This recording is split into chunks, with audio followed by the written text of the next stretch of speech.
Nick Freitas stated once, "Your little boy doesn't want the bully to be afraid of the principal. Your little boy wants the bully to be afraid of him." At this point, he was called toxic. People came out in droves to tear him down. We're going to talk about this point a little bit with raising our children and just talk about this whole thing about toxic masculinity, being toxic, that sort of thing. And I'm going to put a little bit of that to rest.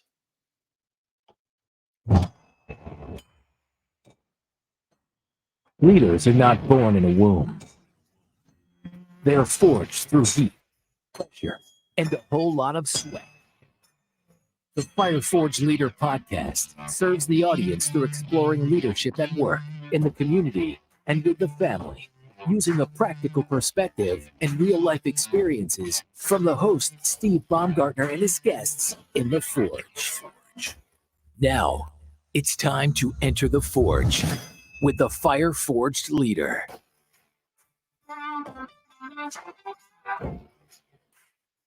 What is up, leaders? Welcome back to the Fire Forge Leader podcast. I'm Steve Baumgartner, your host, and I would like to take you on a journey of the Forge, where we're going to be exploring lessons learned on the front lines leadership. You know, it is a strange world that we are navigating today. There are a ton of different things about today's world that either I was blind to as a child or were simply not around. One of these things is this belief that there is something inherently wrong about being masculine. Now, don't get me wrong. There was a ton of stuff on TV now that I look back on it that were knocks at men, right? There was Al Bundy, for example. He was an idiot on TV. You know, there was a lot of different things.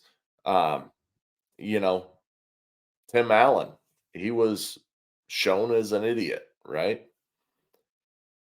And there were women that were men haters. That's for damn sure. But there wasn't this overarching belief in society like there is today that being masculine is a bad thing.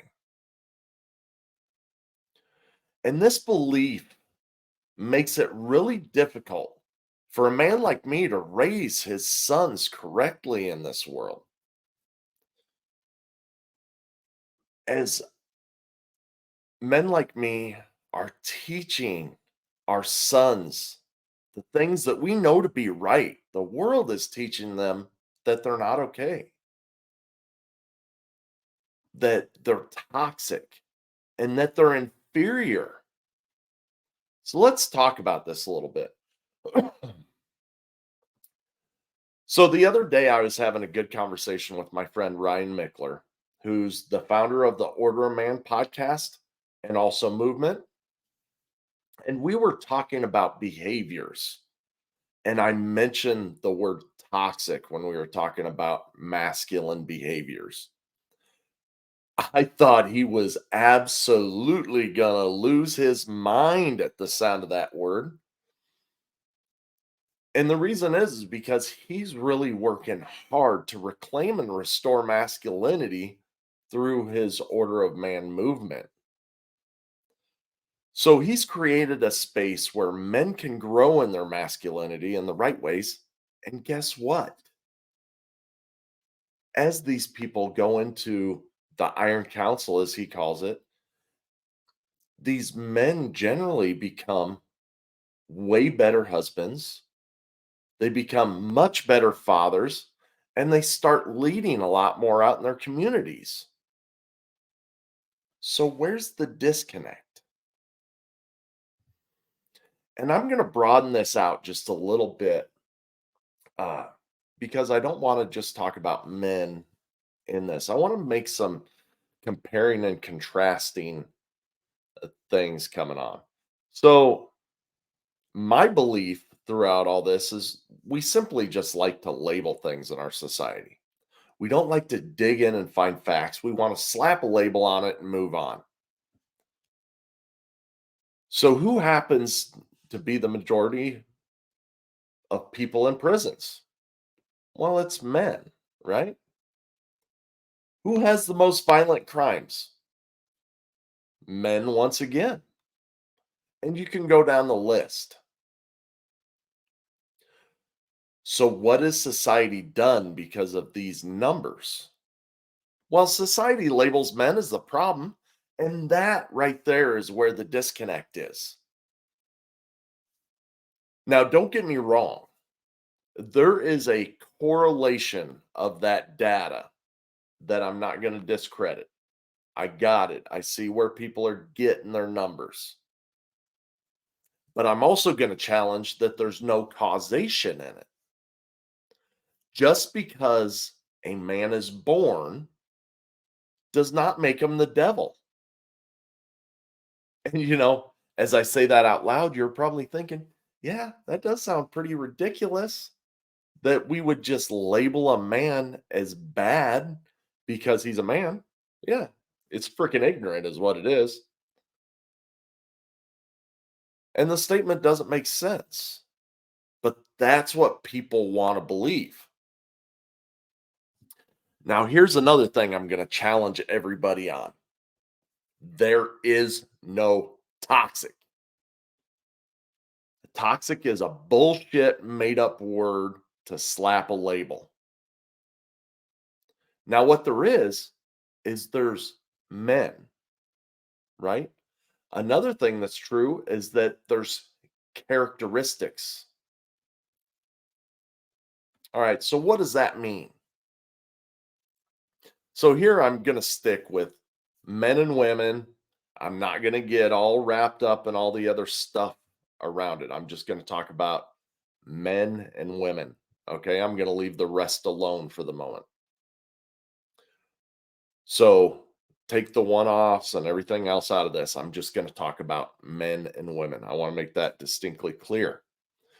So when you go out and you search the internet and try and find some unbiased sites, which is hard to do, by the way, no matter whether you're talking about femininity or masculinity, either one of them, you're going to find a lot of biased articles on both sides of the fence. So I tried to look for characteristics for both of these that were unbiased. All right. So, feminine characteristics to start with: nurturance, sensitivity, passivity, cooperativeness. All right. Those are the four that I chose right off from the top. Now, when we get into the masculine characteristics, amazing. I picked another four: strength, risk taking, sexual appetite, capacity for violence. All right. Now, those four of each are pretty contrasting, right? And there used to be the saying, I don't know if it's used anymore because everybody wants to uh, change everything in today's world, but there used to be this saying that was opposites attract. And my wife and I are a beautiful example of that. We are two totally opposite people, but the best decisions are made right in the middle. So let's talk about how I see all this for a minute. Excuse me, I'm still recovering from this bronchitis. Each one of those four things are characteristics, right? And when I talk about a characteristic, it's just a characteristic and there's a spectrum to it. There's a negative point of that scale and there's a positive point of that scale, and there's everywhere in between. But at the end of the day, no matter whether you are male or female, you have a set of characteristics. And those characteristics need to be sharpened or honed to make you the best human being possible. You don't get to be great because you're a man. You don't get to be great because you're a woman. You're not evil because you're a man. You're not evil because you're a woman. All right. And I'm going to explain some of those. So let's start out with the feminine characteristics because I don't want you getting hung up on this toxicity thing. So let's talk about the nurturing. So taking care of our kids, my wife Sherry is awesome about this. She also takes care of me very well.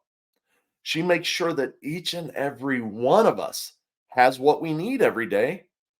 She makes sure that we're fed, that the kids brush their teeth, that they're on a schedule, all these kind of things, because very simply, she has a beautiful, instinctual, and innate desire to care for others. And it's built into her. It is a characteristic. However, and we've heard about plenty of women in particular who have Munchausen syndrome by proxy, which is a very real thing and applies to the majority of women. And this is where the nurturer wants to care for someone so much, so intensely that they make up things or they cause issues to the other person so that they can nurture them even more. Sensitivity. Again, my wife is a sensitive person. She is an amazing, caring, and sensitive soul. And I envy that about her. She's one that feels other people's pain and she makes very tight connections with people. And they find her to be a good friend because they can talk to her and tell her about all their pain points. And she really invests back in them. She is a sensitive and caring soul. But the other side of this is when someone is oversensitive. We all know these types. You know, you don't want to talk to them because they're going to blow up. They're going to start crying. They might even cut themselves, right? So that characteristic has a good and a bad, and everywhere in between. Passivity. Now, I'm going to tell you, this is about women, but I'm going to tell you, I get hot under the collar sometimes. But my wife is always there. And she has a way of letting stuff roll right off her shoulders. And she encourages me to do the same in some situations. And after I think about it for a little bit, she's generally right. It wasn't as big of a deal as I wanted to make it out to be. She brings a certain calmness to our marriage. And it is absolutely beautiful. Maybe not right at the time, but after I calm down, it is absolutely beautiful. However, there's sometimes when my wife also allows people to walk on her, to take advantage of her and treat her piss poor. And that's usually when I have to step in. And that's a drawback of that passivity. And then let's bring it around to cooperativeness, and then we'll switch over to men. So we've seen it time and time again. Many women are capable of working in settings to where they're working for the common goal. And there doesn't have to be a distinct leader. They can ebb and flow out of leadership because they're working towards that common goal. They are cooperative. You see this a lot in childcare settings. You know, the women just kind of pick up for each other where one might be busy with something, the other one comes in right behind. In teaching settings, different things like that, where you see groups of women together a lot. However, sometimes this characteristic can allow women to be more gullible and actually be taken advantage of by men sexually, controlling sorts of behaviors, different things like that because they want to cooperate. Now, here's the question that I have for all of you after I talked about women characteristics. When I talked about the negatives of each one of those, did anybody's mind automatically go to toxic women? Of course they didn't, because it's not a label we've been using, right? But it's no different for women than it is for men. Men have characteristics too. They just happen to be different characteristics, like I talked about before. So the first off is strength. So men are relied on all the time for their strength. Things like, can you carry this for me? Hey, can you pick this up? Can you open this pickle jar? Right? Those are all strength related, and they are appreciated when they're needed. However, men can use their strength in negative ways, just like women can use their characteristics in negative ways. And one of these ways to use the strength is by punching a hole in a wall or overpowering another person. Right, let's move down to risk taking. This is a great skill for a man to have, especially when he has a family. I have many times taken risks in my employment to make more money for our family, to get better benefits. I just recently took, a year and a half ago, I took a risk to be at home, right? I totally switched careers so that I could be at home every night.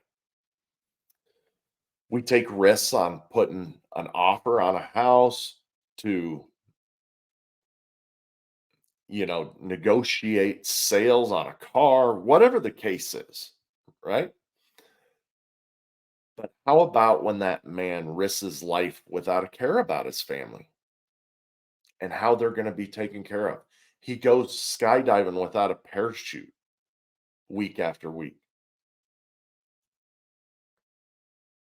The next characteristic I want to talk about is a little bit more fuzzy because it's about sexual appetite, right? We think about predators and we think about this and we think about that when we're talking about sexual appetite. I'm not going to go into a lot of great detail into my marriage and my sex life, but I will tell you that 9 times out of 10, I'm the initiator. However, I will also tell you that it is never on demand, but when my wife and I come together in our marital gift with each other, it is an absolutely amazing, beautiful experience for both of us. It's life-giving and wonderful, and it's exactly as nature and God intended it to be. However, as a man, our sexual appetite can also, left unchecked, come out as a porn addiction, which hurts our marriage. It could be cheating, which hurts our marriage, or even sexual crimes, which hurts other people. And then let me wrap up the characteristics with the capacity for violence. Another one, and I'm going in order of magnitude here. And this time I'm going to start out with the negative because most people see violence as purely negative, and that's not the case. So I'm going to get the negative out of the way. So people see the capacity as violence for a bad thing. So yeah, there's times that that's true. Fighting without a cause, bullying behavior, rape, and other things fall into this category. But hear me out for a second. Capacity for violence can also be a very good characteristic and a trait to have. Men going off to defend their country is very noble. The man who stands in front of a gun to protect the innocent is right there too. And what about the guy who stops the other man from dragging the woman into the alley? And a real life example for me the other day is my 5-year-old son and my 6-year-old daughter were playing at the playground. And they were just playing, having a good time.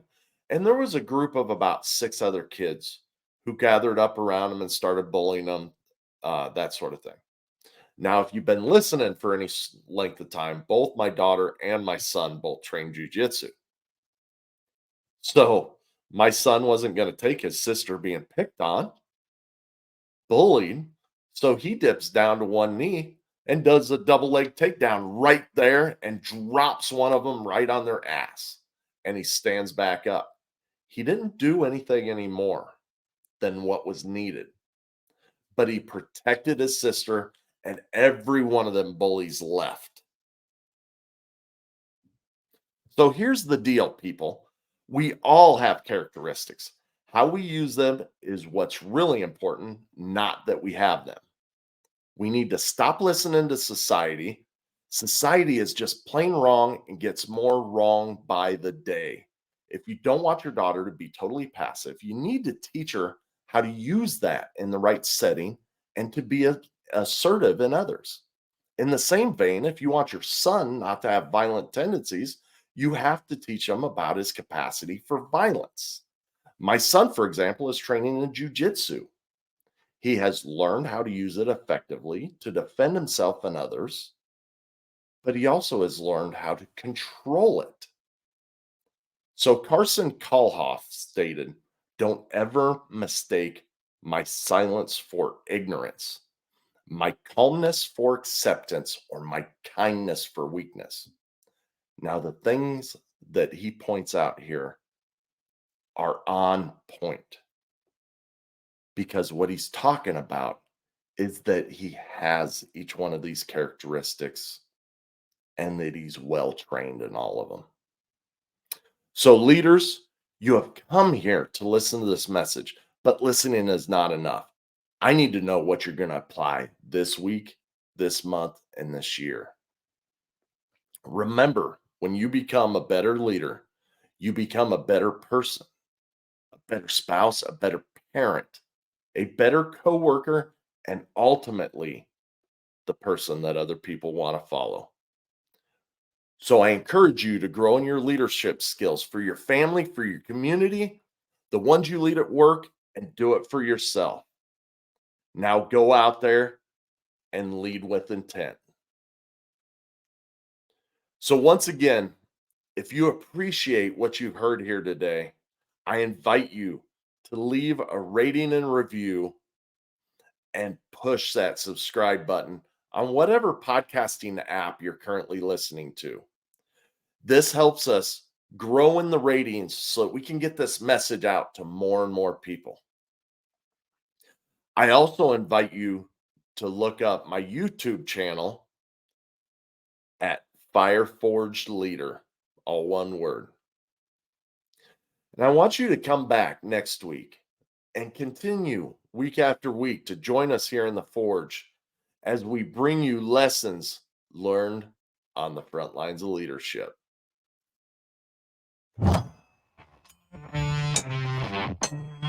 You have just experienced the heat and pressure of the Forge.